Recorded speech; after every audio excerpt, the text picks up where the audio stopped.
پہلی حدیث صحیح بخاری اور صحیح مسلم دونوں میں موجود ہے. صحیح مسلم میں ذرا تفصیل کے ساتھ ہے.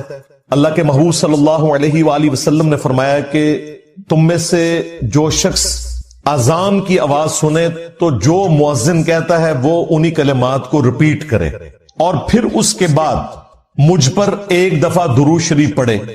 جو ایک دفعہ درود شریف پڑھے گا اللہ تعالیٰ اس پر 10 دفعہ درود بھیجے گا، یعنی 10 رحمتیں نازل فرمائے گا. اس کے بعد اللہ کے حضور میرے لیے مقام وسیلہ کی دعا مانگو. وسیلہ جنت میں ایک مقام ہے جو اس کائنات میں ایک شخص کو ملے گا اور میں اللہ سے امید کرتا ہوں وہ ایک شخص میں ہوں، نبی علیہ السلام نے فرمایا. اور پھر آپ علیہ السلام نے ہمارے لیے خوشخبری فرمائی کہ جو یہ عمل کرے گا قیامت والے دن میری شفاعت اس کے لیے حلال ہو جائے گی انشاءاللہ تعالی. اللہم اجعلنا منہم. تو شفاعت رسول صلی اللہ علیہ وآلہ وسلم حاصل کرنے کا وظیفہ اذان کا جواب دینا ہے، یعنی اذان کے کلمات ریپیٹ کرنے ہیں. اس میں حی علی الصلاۃ حی علی الفلاح پر آپ لا حول ولا قوت الا باللہ پڑھیں، یہ بھی جواب ہے، اور یہی کلمات ریپیٹ بھی کر سکتے ہیں. باقی جو مؤذن کہہ رہے ہیں وہ آپ کہیں. اس کے بعد ایک دفعہ درود شریف، پھر الوسیلہ والی دعا. مسلم شریف میں وہ دعا نہیں آئی لیکن بخاری میں وہ دعا بھی آئی ہے. پھر اللہم رب هذه الدعوة التامة والصلاة القائمة آت محمدا الوسيلة والفضيلة وابعثه مقاما محمودا الذي وعدته وارزقنا شفاعته يوم القيامة. یہ بیچ میں خود سے ایڈ کر دیا ہوا ہے، وعدتا تک ہے. اس کے بعد انک لا تخلف المیعاد، یہ بخاری میں موجود نہیں لیکن سنن کبریٰ البیہقی میں صحیح سند کے ساتھ موجود ہے. انک لا تخلف المیعاد وہ پڑھ لیں بہتر ہے. وعدتا تک پڑھ لیں تب بھی دعا مکمل ہے. باقی جو خود سے لوگوں نے بیچ میں ایڈ کیے ہیں الفاظ وہ احادیث میں موجود نہیں ہے. ہم ایک ایک حدیث ڈسپلے کروا دیں گے تاکہ اگر کسی کو وہ دعا یاد نہیں ہے تو وہ امیج اس کا لے کر وہ دعا یاد بھی کر سکتا ہے. شفاعت رسول صلی اللہ علیہ وآلہ وسلم حاصل کرنے کا نسخہ یا وظیفہ. اب اس حدیث سے یہ بات پتہ چلی کہ اذان کے بعد درود شریف پڑھنا یہ نبی علیہ السلام نے مشروع فرمایا ہے، تعلیم فرمایا ہے. اذان کے بعد درود پڑھنا سنت ہے لیکن اذان کے ساتھ نہیں، اذان مکمل ہونے کے بعد. اذان سے پہلے درود پڑھنا اور اسے بالکل جوڑ دینا، اور وہ بھی صرف اس وقت پڑھنا جب سپیکر آن ہو، سپیکر آف ہو، بجلی گئی ہوئی ہو. تو چونکہ کوئی سننے والا نہیں ہے اس لیے صرف اذان کہنا اور درود شریف چھوڑ دینا، اس کا مطلب یہ ہے کہ ایک فرقہ واریت کی نظر ہے چیز. صحیح مسلم کی شرح لکھی ہمارے استاد غلام سعود سعیدی صاحب نے رحمہ اللہ تعالی، بریلوی عالم تھے. انہوں نے ڈھکے چھپے الفاظ میں بریلویوں کی خود مذمت کر دی. اس حوالے سے انہوں نے کہا کہ حضرت بلال حبشی رضی اللہ تعالیٰ عنہ ہم سے بڑے عاشق رسول تھے، صحابہ تابعین ہم سے بڑے عاشق رسول تھے. وہ جب اذان دیتے تھے تو اذان سے پہلے درود و سلام نہیں پڑھا کرتے تھے، لہٰذا بہتر یہی ہے کہ اسی طریقے سے اذان دی جائے. یہ مفتی منیب الرحمان جو مفتی اعظم ہے بریلویوں کے، ان کے مدرسے میں شیخ الحدیث تھے. میری ان سے تفصیلی ملاقات بھی ہوئی ہے 22 مارچ 2007 کو، بلکہ فجر کے فوراً بعد میری فلائٹ تھی تو میں رات کو پھر اسی مدرسے میں رکا تھا، آفس کے کام کے سلسلے میں گیا ہوا تھا. تو انہوں نے باقاعدہ شرح صحیح مسلم میں لکھا ہے کہ یہ اس طریقے سے اذان دے رہے ہیں اور اس کو عشق رسول بتا رہے ہیں، اور جو اذان نہیں دیتے انہیں وہ کہتے ہیں کوئی عشق سے محروم ہے. تو یہ بالکل غلط اپروچ ہے. البتہ اذان کے بعد درود شریف پڑھنا اور وہ بھی الوسیلہ والی دعا سے پہلے تاکہ نبی علیہ السلام کی شفاعت حاصل ہو، یہ سنت ہے. دوسری حدیث صحیح مسلم میں ہے کہ نبی علیہ السلام نے فرمایا جو مجھ پر ایک دفعہ درود پڑے گا اللہ تعالیٰ اس پر 10 دفعہ درود پڑے گا. یعنی جو میرے لیے ایک دفعہ دعائے رحمت کرے گا اللہ تعالیٰ اس پر 10 رحمتیں نازل فرمائے گا. تیسری حدیث سنن نسائی میں ہے. حضرت جبرائیل علیہ السلام رسول اللہ کی خدمت میں حاضر ہوئے اور کہا کہ آپ کا رب آپ سے فرماتا ہے کہ کیا آپ اس بات پر راضی نہیں ہیں کہ آپ کا جو بھی امتی آپ پر ایک دفعہ درود بھیجے اللہ تعالیٰ اس پر 10 دفعہ رحمت نازل فرمائے گا، اور جو ایک دفعہ سلام بھیجے گا اللہ تعالیٰ اس پر 10 دفعہ سلامتی نازل فرمائے گا.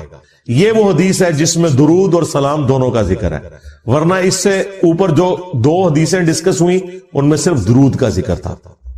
درود اور سلام انٹرچینجبل الفاظ ہیں، جس طرح اردو میں خوش و خرم، حسین و جمیل، اور قرآن میں تو صرف سلام آیا، سلام علی ابراہیم، سلام علی موسیٰ و ہارون، اور پھر اسے کنکلوڈ کیا سبحان ربک رب العزت عما یصفون وسلام علی المرسلین والحمد للہ رب العالمین. اور آیت درود میں بھی دیکھیں اللہ اور فرشتے درود بھیجتے ہیں، اس میں سلام کا ذکر نہیں. اے ایمان والو تم درود اور سلام بھیجو. تو کیا سلام کے بغیر جو اللہ اور فرشتے بھیج رہے ہیں وہ ناقص درود ہے؟ نہیں، درود اور سلام انٹرچینجبل الفاظ ہیں. اس میں پہلے بھی بول چکا کہ نبی علیہ السلام نے فرمایا جو ایک بار درود پڑھے گا، صرف درود کا ذکر ہے، اور یہ کہتے ہیں بغیر سلام کے پڑھا تو ناقص ہوگا. بالکل جھوٹ بولتے ہو تم، اللہ کے نبی پہ جھوٹ باندھتے ہو. اللہ تعالیٰ اس پہ 10 رحمتیں نازل فرمائے گا، 10 گناہ معاف کر دے گا، اور اس کے 10 درجات بلند فرمائے گا. 5ویں حدیث جامعہ ترمذی میں ہے. نبی علیہ السلام نے فرمایا قیامت کے دن میرے سب سے زیادہ نزدیک وہ شخص ہوگا جس نے دنیا میں مجھ پہ سب سے زیادہ درود پڑھا ہوگا. اللہم صلی علی محمد وعلی آل محمد. 6ٹھی حدیث بھی جامعہ ترمذی میں ہے. اس حدیث کی صحت میں اختلاف ہے، چونکہ کچھ محدثین اسے صحیح سمجھتے ہیں، اس لیے میں اسے کوٹ کر رہا ہوں. ابی ابن کعب کہتے ہیں کہ میں نے اللہ کے نبی علیہ السلام سے عرض کیا کہ میں اپنی دعاؤں میں آپ کے لیے بھی دعائے رحمت کرتا ہوں، یعنی درود شریف پڑھتا ہوں.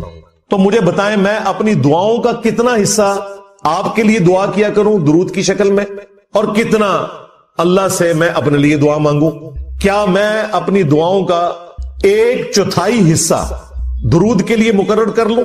نبی علیہ السلام نے فرمایا بہت اچھا ہے، لیکن اس سے بھی زیادہ کرو تو تمہارے لیے اور بہتر ہے. انہوں نے پھر عرض کیا یا رسول اللہ صلی اللہ علیہ وآلہ وسلم میں اپنی دعاؤں کا آدھا حصہ درود کے لیے کرتا ہوں اور آدھا باقی دعاؤں کے لیے. آپ نے فرمایا بہت اچھا ہے، اس سے بھی زیادہ کرو تو اور اچھا ہے.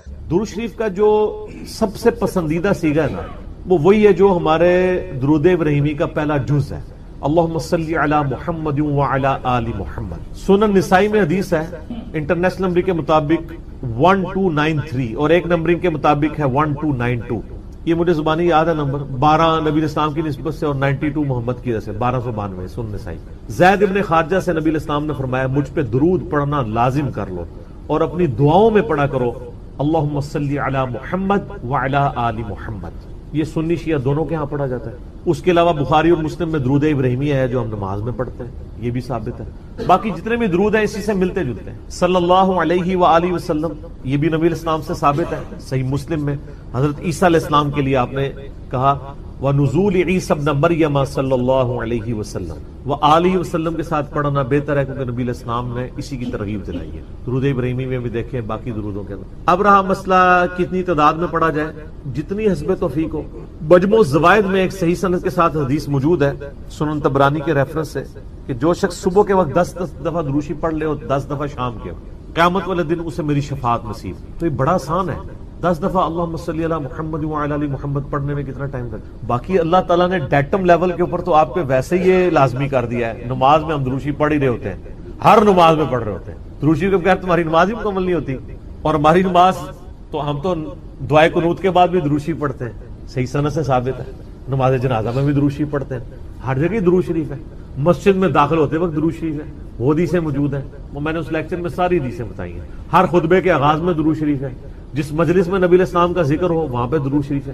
مولا علی علیہ السلام سے حدیث ہے جامعہ ترمذی میں صحیح سند کے ساتھ کہ نبی صلی اللہ علیہ وآلہ وسلم نے فرمایا وہ شخص کنجوس ہے جس کے سامنے میرا ذکر ہو اور مجھ پر درود نہ پڑھے، اللہم صلی علی محمد وعلی آل محمد. اور ترمذی میں ایک حدیث ہے وہ شخص تباہ و برباد ہو جائے جس کے سامنے میرا ذکر ہو اور مجھ پر درود شریف نہ پڑھے، اللہم صلی علی محمد وعلی آل محمد. اور اس کے علاوہ سنن طبرانی میں بھی ایک روایت ہے، اس روایت کی صحت پہ اختلاف ہے، لیکن چونکہ کچھ محدثین اسے صحیح سمجھتے ہیں اس لیے میں ضرور بیان کرتا ہوں کہ جو شخص روزانہ 100 دفعہ درود شریف پڑھ لے تو قیامت والے دن اللہ تعالیٰ اسے شہیدوں کے ساتھ اٹھائے گا اور اس کی دونوں آنکھوں کے درمیان لکھا ہوگا کہ یہ شخص منافقت اور دوزخ کی آگ سے بری ہے. 100 دفعہ درود شریف، میری تو کوشش ہوتی ہے کہ 100 دفعہ درود شریف روزانہ کم از کم ضرور پڑھا جائے. اگر کوئی روزانہ نہیں پڑھ سکتا 10 دفعہ تو پڑھ لیں. اور نبی علیہ السلام کے آپ اکثر وظائف دیکھیں گے وہ 100 دفعہ ہی ہیں، اکثر وظائف جو زیادہ تعلیم کیے گئے. جیسے بخاری مسلم میں حدیث ہے کہ جو شخص 100 دفعہ پڑھ لے سبحان اللہ و بحمدہ تو اس کے سارے گناہ معاف کر دیے جائیں گے، چاہے سمندر کی جھاگ کے برابر ہو. اور جو شخص صبح و شام 100 دفعہ یہی پڑھے تو قیامت دن اس سے بڑھ کے کوئی عمل نہیں لے کے آ سکتا سوائے اس کے کہ جو اس سے زیادہ وہ کلمات پڑھ لے. 100 کا دفعہ. پھر بخاری میں 70 دفعہ استغفار کا ذکر ہے. پھر تسبیح فاطمہ بھی جو ہے 100 دفعہ ہے. 33 دفعہ سبحان اللہ، 33 دفعہ الحمدللہ، 34 دفعہ اللہ اکبر، یا 33 دفعہ اللہ اکبر اور 100 کا عدد پورا کرنے کے لیے بخاری مسلم میں آتا ہے لا الہ الا اللہ وحدہ لا شریک لہ لہ الملک ولہ الحمد وہو علی کل شیء قدیر. تو یہ سارے 100 والے ہیں. زیادہ تو آپ جتنا مرضی پڑھیں. جامع ترمذی میں حدیث ہے قیامت والے دن میرے سب سے زیادہ نزدیک وہ شخص ہوگا جس نے دنیا میں مجھ پہ سب سے زیادہ درود شریف پڑھا ہوگا. اللہم صلی علی محمد وعلی آل محمد. تو سر جتنا گڑ ڈالیں گے اتنا میٹھا ہوگا. درود شریف جتنا پڑھیں اتنا ہی کام ہے. نبی علیہ السلام کے قرب کا ذریعہ ہے. لیکن صرف درود شریف پہ زور ہو، نبی علیہ السلام کی تعلیمات پہ زور نہ ہو تو یہ غلط. درود شریف کے لیے باوضو ہونا بھی شرط نہیں ہے. یہ اللہ کا ذکر ہے اور ایسا ذکر ہے جس کے لیے کوئی پروٹوکول نہیں. وضو پروٹوکول ہوتا ہے نماز پڑھنے کا. عام اذکار کے لیے کوئی وضو پروٹوکول نہیں ہوتا. ویسے آپ نے رکھنا ہے وہ ضرور کریں، لیکن ادروائز ان اذکار کا وہ پروٹوکول اس حوالے سے نہیں ہوتا. تو میری خواہش یہ ہے کہ آپ روزانہ کم از کم 100 دفعہ ضرور درود شریف پڑھیں. اگر نہیں پڑھ سکتے تو صبح فجر کے بعد 10 دفعہ اور 10 دفعہ مغرب کے بعد صبح شام 10 دفعہ پڑھ لیں تاکہ شفاعت رسول صلی اللہ علیہ وآلہ وسلم حاصل ہو. پھر مسلم شریف میں حدیث ہے، بخاری میں بھی کچھ حصہ ہے کہ جو اذان کا جواب دے، یعنی وہی مؤذن والے کلمات رپیٹ کرے، اس کے بعد مجھ پہ درود شریف پڑھے اور الوسیلہ والی دعا مانگے تو میری شفاعت اس کے لیے حلال ہو جائے گی. وہاں بھی درود شریف ہے. صحیح مسلم میں حدیث ہے جو ایک دفعہ 10 درود شریف پڑھے گا اللہ تعالیٰ اس پہ 10 رحمتیں نازل فرمائے گا. سنن نسائی میں حدیث ہے جو ایک دفعہ درود شریف پڑھے گا اللہ تعالیٰ اس پہ 10 رحمتیں نازل فرمائے گا، اس کے 10 درجات بلند کر دے گا، اسے 10 نیکیاں عطا فرمائے گا، اس کے 10 گناہ معاف کر دے گا. اتنی بڑی فضیلت ہے سر. اتنی بڑی فضیلت مجھے بتائیں کس عمل کی ہوگی؟ نفلی عبادات میں افضل ترین عبادت درود شریف. اچھا یہ درود شریف اللہ کی عبادت ہے کیونکہ آپ رجوع اللہ کرتے ہیں. اللہم صلی علی محمد وعلی آل محمد. یہ جو جمعے کے دن کے وظائف ہیں نا وہ آپ یعنی غروب آفتاب جمعرات والے دن اس سے لے کے جمعے کی مغرب تک کر سکتے. یہ نہیں ہوتا کہ جمعے کے دن کوئی کرنا ہو. تو جمعے والے دن درود شریف پڑھنے کی فضیلت ہے. ابو داؤد کے اندر اور ترمذی کے اندر، سنن نسائی میں، ابن ماجہ میں حدیث ہے کہ نبی صلی اللہ علیہ وآلہ وسلم فرمایا کہ جمعے کا دن تمام دنوں کا سردار ہے. اسی دن آدم علیہ السلام پیدا ہوئے، اسی دن وہ فوت ہوئے، اسی دن پہلا سور پھونکا جائے گا، دوسرا سور پھونکا جائے گا، قیامت قائم ہوگی. تم جمعے والے دن مجھ پہ کثرت سے درود پڑھو، تمہارا درود مجھ پر پیش کیا جائے گا. تو صحابہ کرام نے جرت کر کے پوچھا یا رسول اللہ صلی اللہ علیہ وسلم جب آپ مر جائیں گے اور آپ کی ہڈیاں مٹی میں مل جائیں گے. سر یہ صحابہ کے الفاظ ہیں جب تک 295C نہیں تھی مدینہ شریف، ورنہ آج کل تو کوئی سوال کر سکتا ہی. صحابہ پہ اللہ کی کروڑوں رحمتیں وہ سوال کیے تو ہمیں عقیدے پتہ چلے. تو نبی علیہ السلام نے فرمایا کہ ان اللہ حرم علی الارض ان تأکل اجساد الانبیاء. بے شک اللہ نے مٹی پہ حرام کر دیے کہ نبیوں کے جسموں کو کھائے. تو نبیوں کے جسم سلامت ہیں قبروں کے، ان پر درود شریف پیش ہو. تو جمعے والے دن درود شریف کی ایک خاص فضیلت ہے. جمعے والے دن ضرور 100 بار پڑھ لیا کریں. نبی علیہ السلام کی بارگاہ میں درود شریف پیش ہو رہا ہوتا ہے. وہ سنن نسائی میں حدیث ہے نا، زمین پہ کچھ فرشتے سیاحت کرتے ہیں، میرے امتیوں کا سلام مجھ تک پہنچاتے ہیں. اور میں نے دیکھا ہے کہ یہ حقیقت بات ہے. مسلمانوں کے جتنے مقادم فکر ہیں ان میں سے 2 مقادم فکر میں نے درود شریف کا بہت اہتمام دے. نبی علیہ السلام کا مبارک ذکر کرتے ہیں. پہلے نمبر پہ شیعہ حضرات کو کہ وہ درود شریف کا بہت اہتمام کرتے ہیں، اور دوسرے نمبر پہ اہل حدیث کے ہاں. آپ عرب میں چلے جائیں، آپ وہاں پہ عربی خطبے سنیں ان کے جمعوں کے. سر اگر ایک جملے میں 3 دفعہ آ رہا ہے نا تو وہ قال النبی صلی اللہ علیہ وآلہ وسلم پورا پڑھیں گے. یہاں ہمارے لوگ بیان کرتے پوری تقریر، میرے حضور گئے، حضور آئے، حضور نے کیا، درود شریف ایک دفعہ بھی نہیں پڑھتے کیونکہ ٹرینڈ میں نہیں. تو یہ ٹرینڈ سیٹ کرنا چاہیے. اور یہ بھی آپ کا کام ہے کہ جب کسی علماء سے آپ یہ سنیں کہ وہ بغیر درود شریف کے نبی صلی اللہ علیہ وآلہ وسلم کا ذکر کر رہا ہے تو آپ اسے بتائیں کہ یار چلو 4 دفعہ نام لیا ہے، 1 دفعہ تو درود شریف ساتھ پڑھتے ہیں. اور لیکن میں آپ کو بتاؤں بزرگوں کے جب نام لیں گے نا کبھی بغیر رحمت اللہ لے کے نہیں لیں گے. آپ یہ دیکھیں کہ کبھی کوئی کہہ دے کہ شیخ عبد القادر جیلانی نے فرمایا، ہمیشہ کہیں گے رحمت اللہ علیہ. تو پھر سر ہم کیوں نہ کہیں کہ آپ بابوں کو نبی علیہ السلام سے اوپر سمجھتے ہیں. بغیر رحمت اللہ علیہ کا کبھی بھی یہ ذکر نہیں کریں گے اپنے بابوں کا، لیکن نبی صلی اللہ علیہ وآلہ وسلم کا ذکر کر دیں. تو درود شریف کا اہتمام کرنا چاہیے. نبی صلی اللہ علیہ وآلہ وسلم نے اس کی ترغیب دلائی ہے. یہاں پہ میں ایک مسئلہ عرض کر دوں، جو درود شریف کے دشمن ہے نا، اہل بیت کے دشمن، اب وہ اکثر اس چیز کو اٹھاتے ہیں، وہ کہتے ہیں جی یہ جو درود شریف میں ذکر ہے نا اللہم صلی علی محمد وعلی آل محمد، یہاں آل محمد سے مراد نبی علیہ السلام کے اہل بیت نہیں ہے صرف، بلکہ پوری امت ہے، کیونکہ قرآن میں تو آل فرعون کہا گیا ہے فرعونیوں کو، آل موسیٰ، تو یہ بھی آل محمد سے مراد ہے محمد والے نہ۔ یہ کہانیاں اس وقت تک تھی جب تک کہ انجینئر صاحب کی ویڈیوز بخاری مسلم کی روشنی میں سامنے نہیں آئی تھی۔ صحیح بخاری میں یہ الفاظ ہیں کہ صحابہ کرام نے کہا اے اللہ کے محبوب صلی اللہ علیہ وآلہ وسلم، ہم نے سلام تو آپ پہ عرض کرنا سیکھ لیا ہے، السلام علیکہ ایھا النبی ورحمۃ اللہ وبرکاتہ، نماز میں آپ ہمیں یہ بتائیے کہ ہم آپ اور آپ کے اہل بیت پر درود کیسے پڑھیں، آپ اور آپ کی آل پہ نہیں، اہل بیت۔ تو کوئی نبی علیہ السلام کا امتی جو غیر سید ہے اور وہ کہہ سکتا ہے میں اہل بیت ہوں، تو اہل بیت کے اگینسٹ آل محمد آپ نے تعلیم دی۔ درود شریف میں آل محمد سے مراد اہل بیت، نبی علیہ السلام کی جو اولاد ہے، یعنی آل علی، آل عقیل، آل عباس، آل جعفر، جو صحیح مسلم میں غدیر خون کی حدیث کے اندر موجود ہے۔ تو یہ یہاں آل محمد سے مراد اہل البیت ہیں نبی علیہ السلام کی۔ باقی ان پہ درود پڑھیں گے تو ہم پہ تو ویسے ہی رحمتیں نازل ہو جانی ہیں، ان کے صدقے ہم تک بھی پہنچ جائیں گی اس حوالے سے۔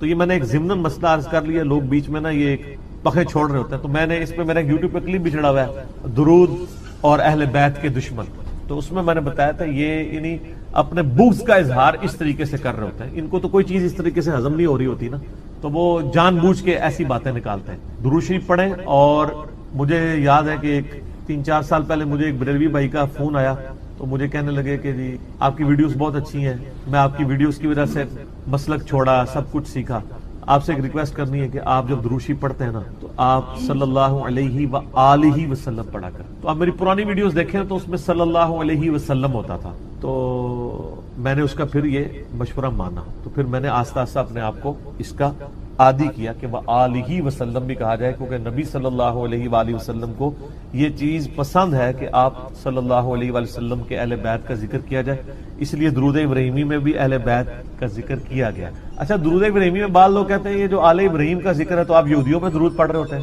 نہیں سر، یہودیوں میں کہاں درود ہے؟ اس میں ہے کہ اے اللہ درود بھیج محمد صلی اللہ علیہ وآلہ وسلم اور ان کی آل یعنی اہل بیت کے اوپر جیسا کہ تو نے رحمت بھیجی تھی۔ مثال ہے، اب والے یہودی تو ہے ضربت علیہم الذلہ والمسکنہ، یہ تو مغضوب علیہم ہے، یعنی مراد وہ جو اہل توحید تھے بنی اسرائیل میں سے۔ کون؟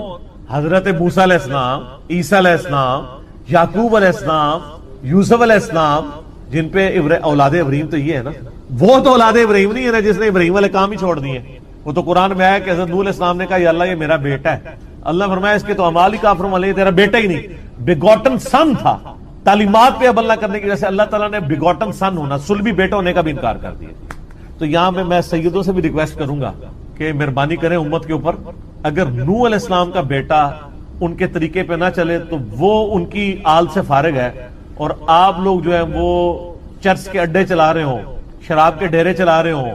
مجھے اگلے دن ایک بھائی کی کال آئی ہمارے ادھر ہی جرمنی سے، وہ خود شیعہ تھے اور وہ رونا رو رہے تھے کہ یار اس وقت اہل بیت کے خلاف ایک پوری مہم کھڑی کی گئی، آپ کو پتہ ہے نا یہاں پہ امیر شام کے نام کے نعرے بھی لگوائے گئے۔ تو میں نے کہا جی ہم نے تو کاؤنٹر نیریٹو کھڑا کر دیا اس کے اوپر۔ تو بتانے لگے ایک کسی شیعہ ذاکر پورے اس ایک کمیونٹی کے بارے میں، وہ کہتے ہیں ہم ان کو ملینز آف روپیز سالانہ دیتے تھے، لیکن بعد میں پتہ چلا کہ وہ تو شرابیں پیتے ہیں اور عیاشیاں کرتے ہیں۔ وہ کہتے ہیں یہ اہل بیت کے نام کے اوپر جب اہل بیت کے دفاع کی باری آئی ہے تو یہ خود کون سے کرتوت کر رہے ہیں۔ اب الحمدللہ اہل تشیع کے اندر بھی اویئرنس آ رہی ہے، جیسا کہ بریلویوں کے اندر اویئرنس آئی کہ پیروں فقیروں نے ہمیں دھوکے میں رکھا ہوا ہے، یہ ہمارے نذرانوں سے یاشیاں کر رہے ہیں۔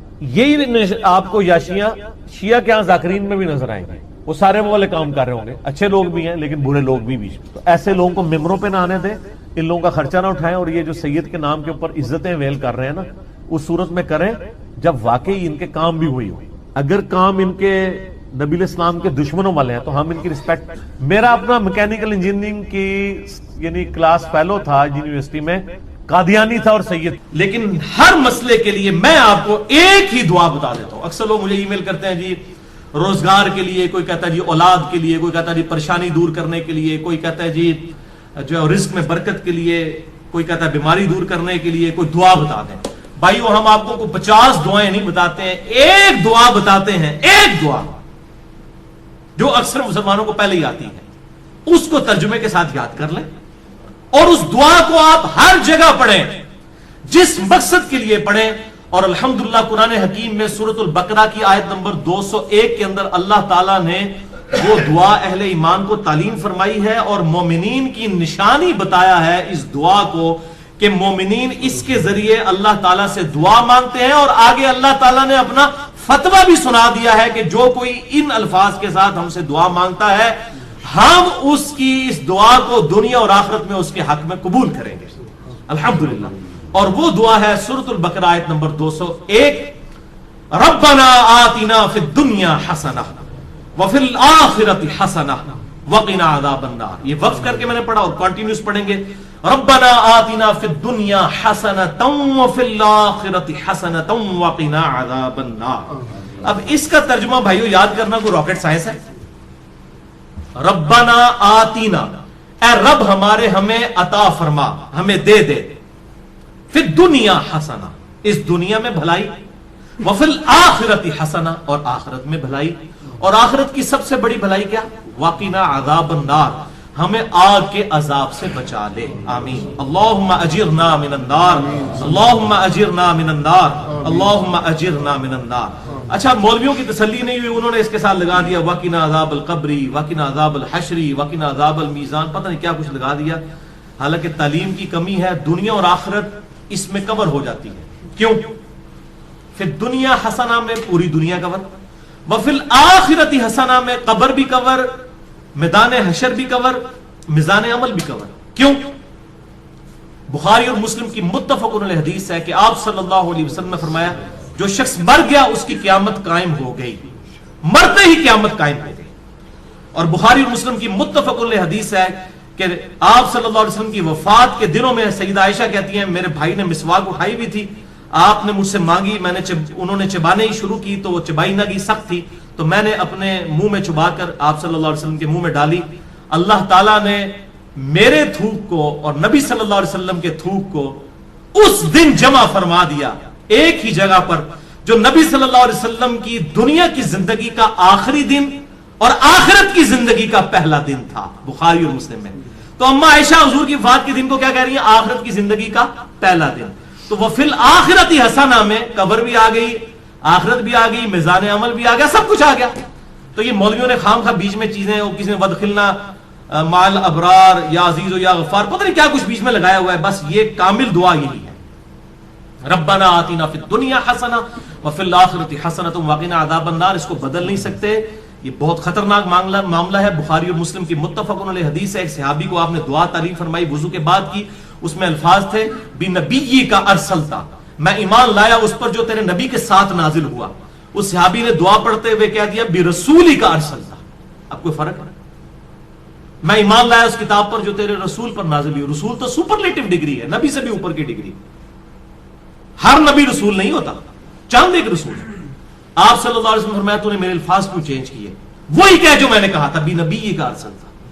اب اس نے کہا یا رسول اللہ میں نے کون سی گستاخی کر دی ہے، میں تو اچھے الفاظ استعمال کیے ہیں، عشق دے چلے نمبر لے گئے، عقل والے آتے ہیں انجے ہی عملہ گالیاں، کچھ نہیں انہوں نے کہا.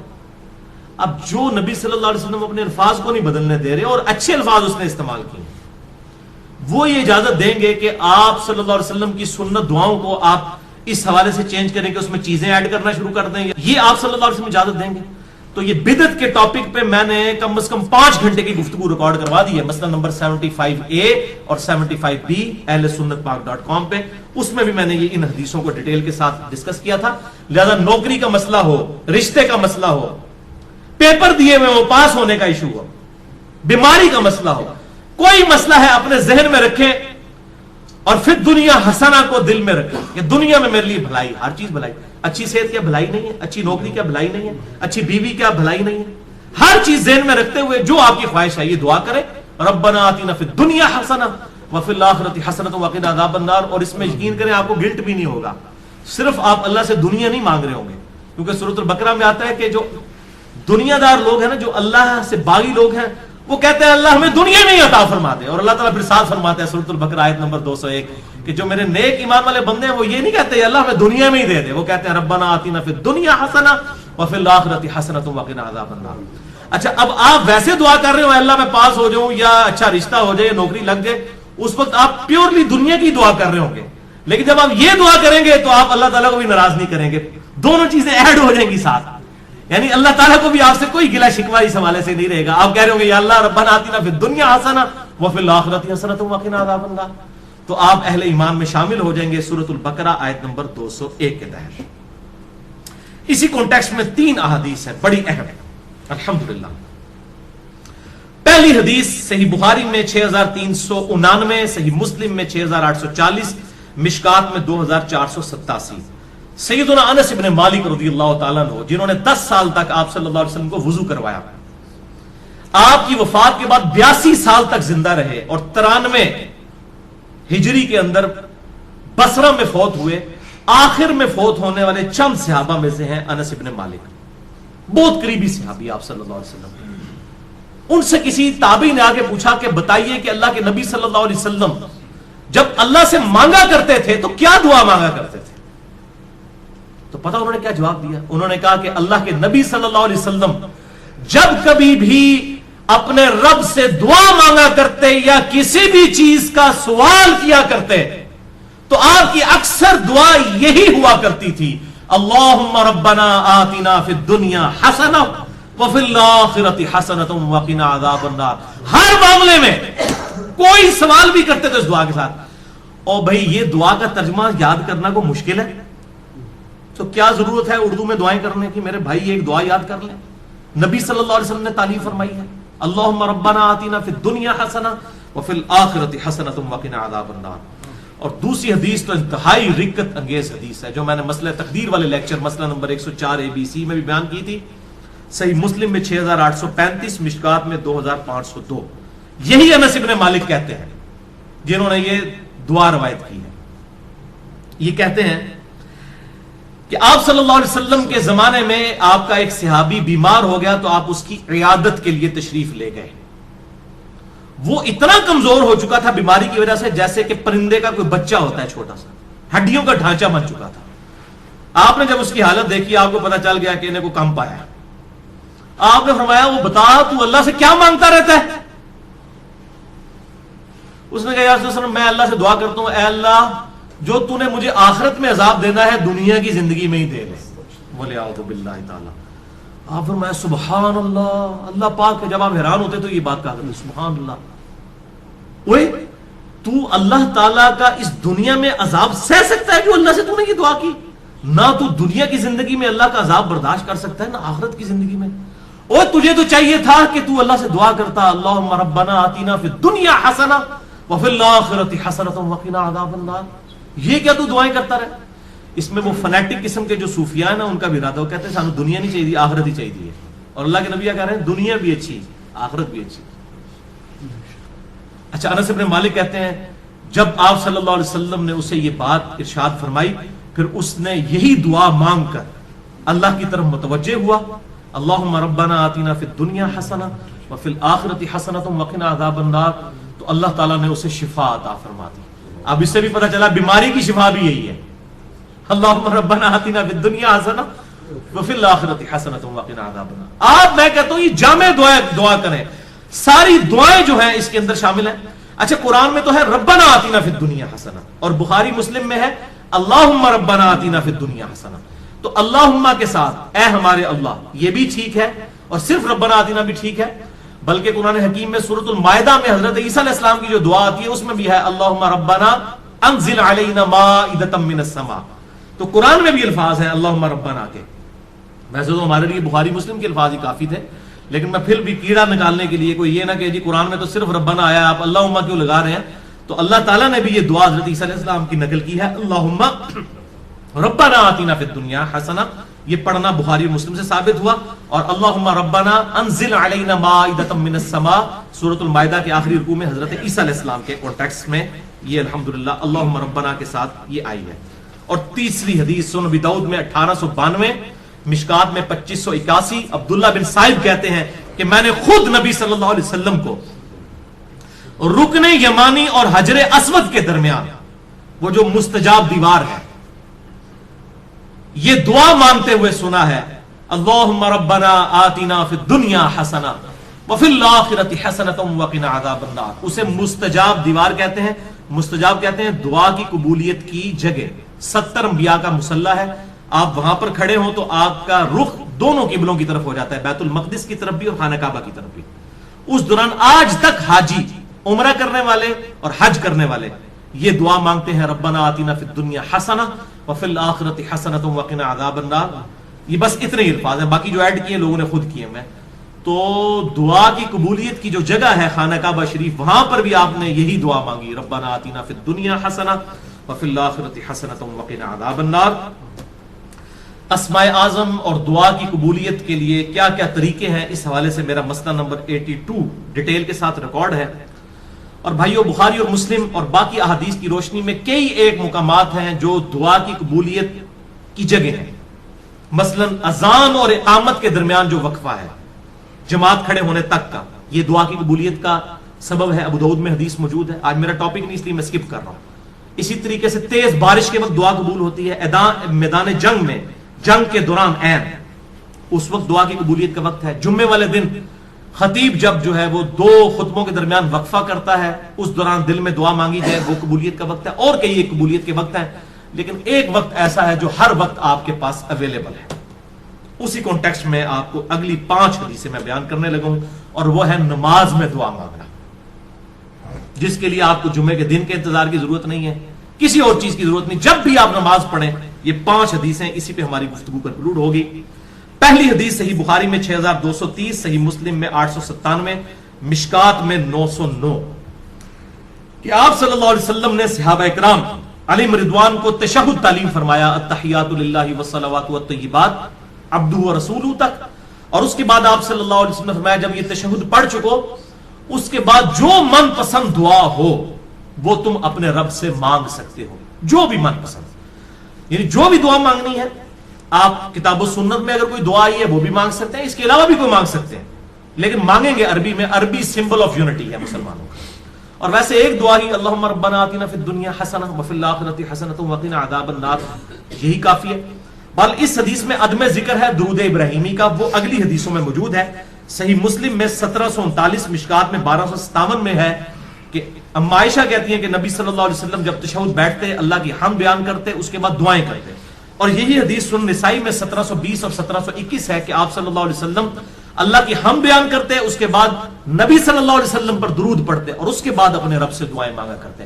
اور یہی ترتیب ہے جو جامع ترمذی میں انٹرنیشنل نمبر کے مطابق 593 نمبر حدیث ہے کہ ایک صحابی تھے, انہوں نے بڑی تیزی سے نماز پڑھی اور اس کے بعد جو ہے وہ بڑی جلدی جلدی دعا مانگنا شروع کی. آپ صلی اللہ علیہ وسلم نے انہیں بلا کر نماز کا طریقہ سکھایا, اور دعا مانگنے کا خصوصاً طریقہ اس میں موجود ہے کہ سکھایا. اور آپ صلی اللہ علیہ وسلم نے فرمایا کہ دعا میں جلدی نہ کرو, پہلے اللہ کی حمد بیان کرو, اس کے بعد درود شریف پڑھو, پھر دعا مانگا کرو.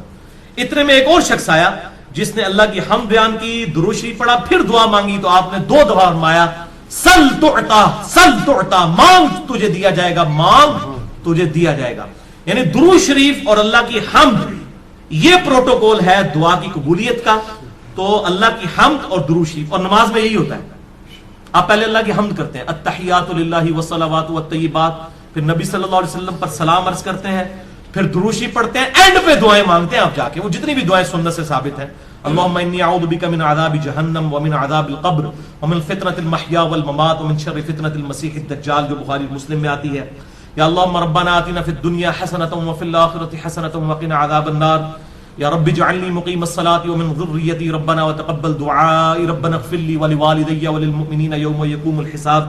یہ صحیح بخاری میں آتا ہے, حضرت ابوبکر صدیق کو آپ نے خصوصاً دعا سکھائی تھی, اللہم انی ظلمت نفسی ظلما کثیرا ولا یغفر الذنوب الا انت فاغفر لی مغفرۃ من عندک وارحمنی انک انت الغفور الرحیم. اس قسم کی اور دعائیں بھی ہیں, وہ کوئی بھی آپ مانگیں. اللہم ربنا آتنا فی الدنیا حسنہ وفی الآخرۃ حسنۃ وقنا عذاب النار, یہ تو جامع دعا ہے, یہ آپ تشہد میں مانگیں. دوسری حدیث صحیح مسلم میں 1073, مشکات میں 873. یہ عجیب اتفاق ہے, مسلم 1073, مشکات 873. عبداللہ ابن عباس کہتے ہیں کہ مجھے نبی صلی اللہ علیہ وسلم نے فرمایا کہ اللہ تعالیٰ نے مجھے حکم دیا ہے کہ میں رکوع اور سجدوں میں قرآن نہ پڑھوں. یعنی قرآن سے مراد قرآن کی تلاوت, وہ صرف قیام میں ہوگی. قرآنی دعائیں مانگ سکتے ہیں، قرآن نہیں پڑھ سکتے.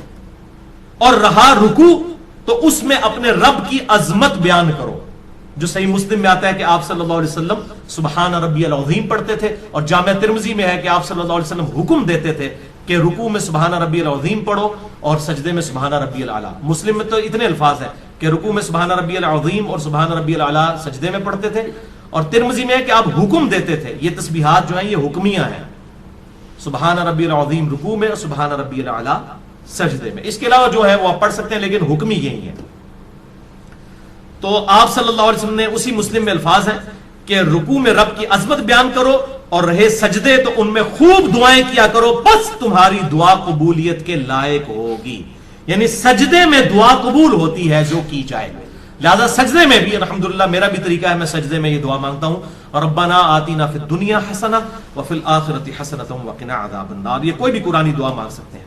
تیسری حدیث صحیح مسلم میں 1083، مشکات میں 894، بڑی کریٹیکل حدیث ہے. ابو ہریرہ رضی اللہ تعالیٰ عنہ کہتے ہیں کہ نبی صلی اللہ علیہ وسلم نے فرمایا کہ بندہ جب سجدے کی حالت میں ہوتا ہے تو اپنے رب سے سب سے زیادہ قریب ہوتا ہے، کیونکہ عاجزی کے عالم میں ہوتا ہے نا.